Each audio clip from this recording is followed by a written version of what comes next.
Good morning, જય શ્રી કૃષ્ણ, જય સ્વામિનારાયણ. આજે સવારમાં બને છે બર્ગર દેવમના લંચ માટે. એને બર્ગર લઈ જવા હોય ક્યારેક જ હું બનાવતી હોઉં તો કે મમ્મા મને એને સ્કૂલમાં છોકરાઓ ખાવા ને બધા એવું જ ખાતા હોય ને એટલે એની ઈચ્છા થાય તો મેં કીધું ચલો કાલે બનાવે તો એને બર્ગર આપું. એકાદ હું પણ લઈ જઈશ કારણ કે 3 તો દેવમ ના ખાય એટલે. અને પરેંગને ખાવું છે આજે કે મને સવારમાં જમી લેવું છે, ડિનર કે બ્રેકફાસ્ટ કે લંચ બધું જોડે એમ. પછી હું કંઈ ઇવનિંગ આખો દિવસ કંઈ નહીં ખાઉં. એને ડાયટ કરવું છે સ્ટાર્ટ. હવે ડાયટિંગ હવે જોઈએ કેટલો ટાઈમ કરે છે હવે પર્યંત. એ મેઇન વસ્તુ છે કે કેટલો ટાઈમ કેરી ઓન કરી શકે. શું કેવું દેવમ તારું? રેડી કરીએ કે તે કરું છું બેટા મારા એમાં દીકરા. જય શ્રી કૃષ્ણ. જય શ્રી કૃષ્ણ. Love you. ચાલો તો આજે છે ને દેવમના ફિયાનો મારા નણંદબાનો બર્થડે છે તો એમને વિશ કરી દઈએ પહેલાં તો. પછી દેવમ સ્કૂલે જતો રહેશે ને તો પછી વાત પણ નહીં થાય દેવમને, એટલે મેં અત્યારમાં જ લગાવી દઉં ને ફોન તો ફિયાને એના વિશ કરી દઈએ. અને યસ આજે ફિયાનો બર્થડે છે ને તો બધાને રિક્વેસ્ટ છે કે એમની ચેનલનું નામ છે કુક વિથ મનીષા પટેલ, તો એને ફોલો કરજો. અને વિડીયો જોવાનું ના ભૂલતા, બહુ જ મસ્ત બધી રેસીપી મૂકે છે. તો અમારા તરફથી રિક્વેસ્ટ છે બધા મારા યુટ્યુબ ફેમિલીને કે એમની ચેનલને સબસ્ક્રાઈબ કરજો અને વિડીયો જોવાનું ના ભૂલતા. ક્લેરિટી વધારે સારી આવે સેમસંગમાં. ચલો આજે બેનજીનો બર્થડે છે ને તો બેનજીને વિશ કરી દઈએ હેપી બર્થડે. Happy birthday. 48મો જન્મદિવસ ખૂબ ખૂબ મુબારક. કેવા જબરાત જો એમાં કહી દીધું. બોલો 48મો જન્મદિવસ ખૂબ એમ કરીને એજ એમાં તમારી શું થઈ ગયું, બધાની એજ થવાની જ છે. તમારો બર્થડે છે ને તમારા ભાઈ જો આજે કેટલા સરસ રેડી થઈ ગયા છે અત્યારે નવી ટી-શર્ટ પહેરીને પરે. નવા જ કપડા. બર્થડે તમારો અને બેન ભલે તૈયાર નહીં થઈ. બેન ભલે તૈયાર નહીં થઈ ગયા તો મનીષા આજે જો આપણો પ્લાન હતો ને, તમે છે ને આજે જઈ આવજો જમવા મારા તરફથી બાર રેસ્ટોરન્ટમાં જમી આવજો. ના બેન ના, અત્યારે તો તમારા ભાઈ તો ડાયટિંગ શરૂ કર્યું, રોટલા બનાવું છું, રેસ્ટોરન્ટમાં જવાય અલાવ? આજનો દિવસ ચાલશે, જો ને ડાયટિંગ છોડ દે. હવેથી શરીર ઉતારવાનું જો આ 2 દિવસ કરશે બેન મારી. મને હું હમણાં આટલા વર્ષથી એને ભેગી રહું, મને ના ખબર હોય મનીષા બેન 2 દિવસ કરે તો જો મનીષા બેન કીધી લેટ્સ સી, ટ્રાય કરીએ કેવું થાય છે. અત્યારમાં રોટલા બનાવું છું. બોલો રોટલા બનાવું મનીષા. એમ તો હજી એમ કે મનીષા બનાવે મસાલા ભાત બનાવે, મનીષા બનાવે ઓલું આ બનાવે. મેં કીધું તો પછી તમારે વજન ઉતરી રહ્યું ખબર? એ તો થાશે ઉતરી જશે. હા સાચી વાત. અને જો અમારા બેનજીની છે ને ચેનલ છે, મેં કીધું એટલે કુક વિથ મનીષા પટેલ, તો એને છે ને જોવાનું ના ભૂલતા. સબસ્ક્રાઈબર તો બહુ બધા જ નહીં મનીષા બેન? અમારે કેટલા 50 પૂરા થવા આવ્યા? ના 48 છે લગભગ. 48,600. વાવ, જો એટલા બધા છે નિયરલી. હા સરસ. તો 48,600 સબસ્ક્રાઇબર વાળાએ અમારી ચેનલને શું કહેવાય પ્રમોટ કરવી જોઈએ કે અમારે પ્રમોટ કરવી જોઈએ? 10,000 સબસ્ક્રાઇબર વાળા મેં કરેલી છે તમારી ચેનલ પ્રમોટ.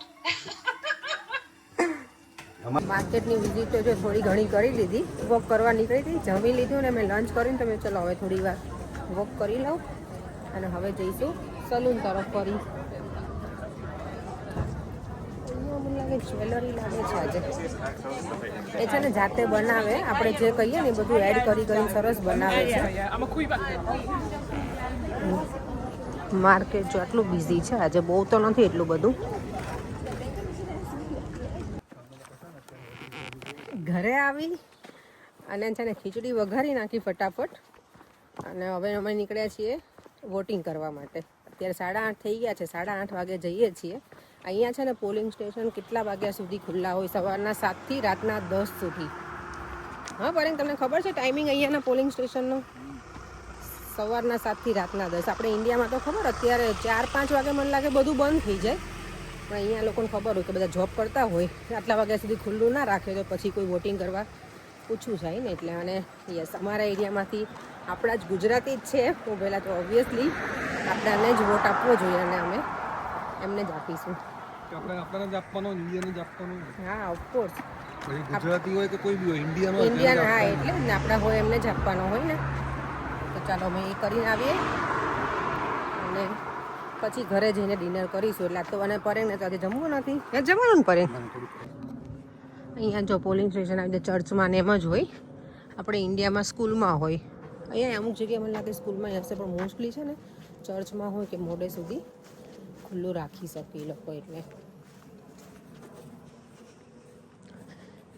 ચાલો આવી ગયા છીએ આપણે અહીંયા મતદાન કરવા માટે. વોટિંગ તો ડન થઈ ગયું 1 જ મિનિટમાં, એમાં કંઈ હતું નહીં. અત્યારે ભીડે નહોતી અહીંયા તો, 4-5 જણા અંદર હોય. કારણ કે અહીંયા અમારે કેવું હોય કે એક અમુક સ્ટ્રીટ હોય ને એ લોકોના પાછા પોલિંગ સ્ટેશન અલગ અલગ હોય, એટલે બહુ એટલી બધી ભીડ ના હોય. આટલા એરિયામાં જ કેટલા 3 છે પર એમ અલગ અલગ જગ્યાએ પોલિંગ સ્ટેશન, એટલે કેવું ભીડ નહોતી. તો ફટાફટ થઈ ગયું.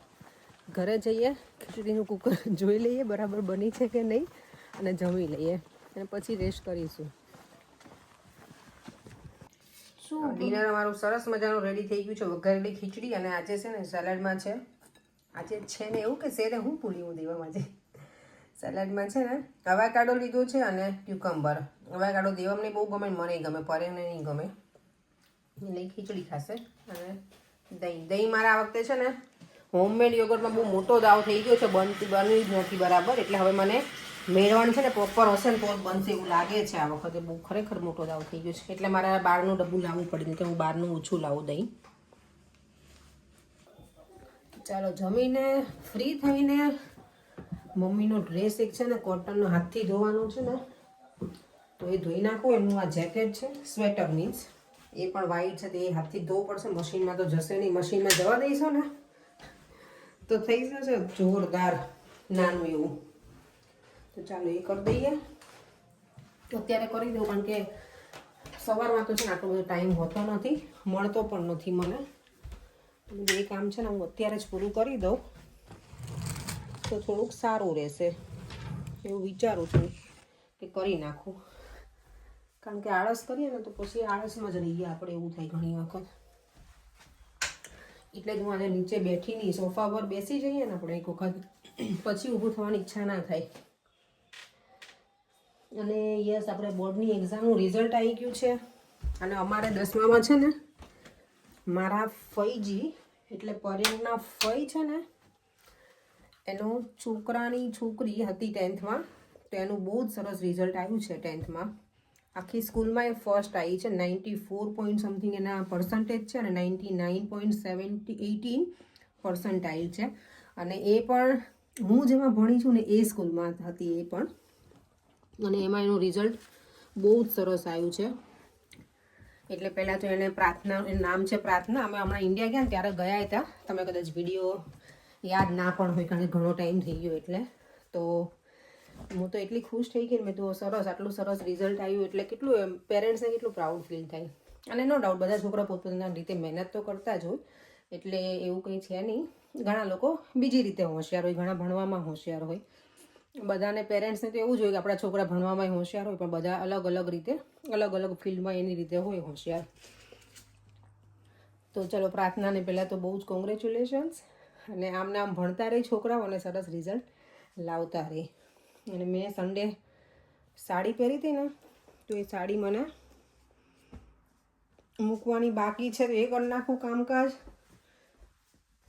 મમ્મીનો ડ્રેસ ધોવાનો છે, મારા છોકરાના કુર્તા, કારણ કે સન્ડે પછી છે ને મને ટાઈમ સેટ નથી થયો, એટલે હું આ બધું મેં કર્યું નથી. એટલે મેં લાવ અત્યારે હવે કરી દે. મારો દીકરો તો છે ને નાઇટ ડ્રેસ એ પહેરીને થપ્પા જ મારે જ કપડાના.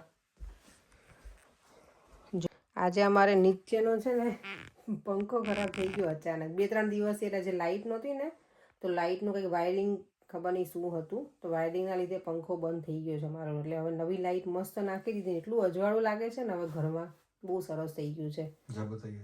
અત્યારે હું નીચે ન જવું, કંઈ તો રોજ આપણે વિડીયો બનાવશું તો એટલે આવી જશે પરે. તમને ગમે ને નીચેની લાઇટ, પણ પંખો મિસ થશે ને તમને વધારે ગરમી લાગે પરે. એટલે હવે જોઈએ, પંખો હવે લાવીશું, પાછું ફિટિંગ કરાવવું પડે. એટલે લેટ્સ સી. કોસ્કોમાંથી લીધો તો 1 વર્ષથી, મને લાગે 1 વર્ષ થયું હશે, હજી 1 વર્ષથી નહોતો થયું પડે.